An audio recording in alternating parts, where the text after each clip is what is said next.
Petugas Subdit 4 Tipiter di Treskrim Suspolda Riau melakukan penangkapan terhadap seorang ibu rumah tangga di Desa Tasik Serai Timur, Kecamatan Pinggir, Kabupaten Bengkalis, Riau pada Senin. Petugas mengamankan barang bukti 2 unit alat berat yang disewa tersangka berinisial GR. 2 alat berat ini digunakan untuk membuka lahan seluas 13 hektar di kawasan Suaka Marga Satwa Giam Siak Kecil.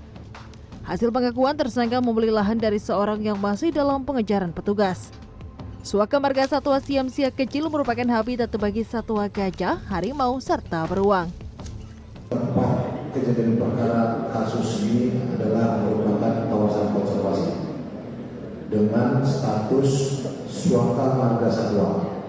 Jadi suatu Suaka Marga Satwa ini diperuntukkan sebagai kawasan pelestarian alam dan pengawetan tumbuhan dan satwa liar.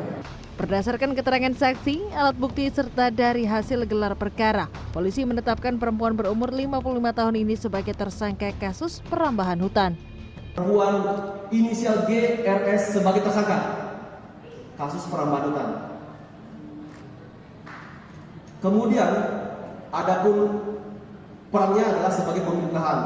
Kemudian modusnya adalah dengan cara membeli lahan tersebut, kemudian melakukan pembukaan lahan tanpa izin dari instansi terkait.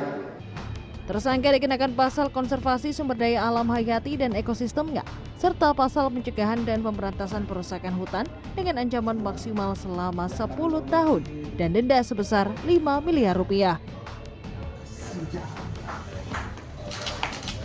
Kejari Tuban berhasil mengungkap kasus korupsi anggaran pendapatan asli desa APBDes Kedung Soko, Kecamatan Plumpang. Sebanyak 3 orang ditetapkan sebagai tersangka dan langsung dilakukan penahanan atas Kepala Desa Kedung Soko, R, Ketua HIPA, E, Bendahara HIPA, RW. Ketiganya diduga melakukan tindak pidana korupsi dengan tidak menyetorkan hasil usaha HIPA Tirto Sandang Pangan yang telah berbentuk BUMDes. Mereka juga diduga menyalahgunakan hasil lelang pengelolaan tanah kas Desa Kedung Soko pada tahun 2022 hingga tahun 2024. Penahanan terhadap 3 tersangka untuk perkara tindak pidana korupsi di Desa Kedung Soko. Nah, ini merupakan tindak lanjut dari tindakan kami beberapa hari yang lalu, tepatnya hari Senin, kami telah menetapkan 3 tersangka. Akibat perbuatannya, negara dirugikan hingga 1 miliar 260 juta lebih.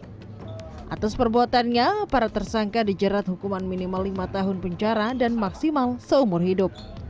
Tim Liputan CNN Indonesia.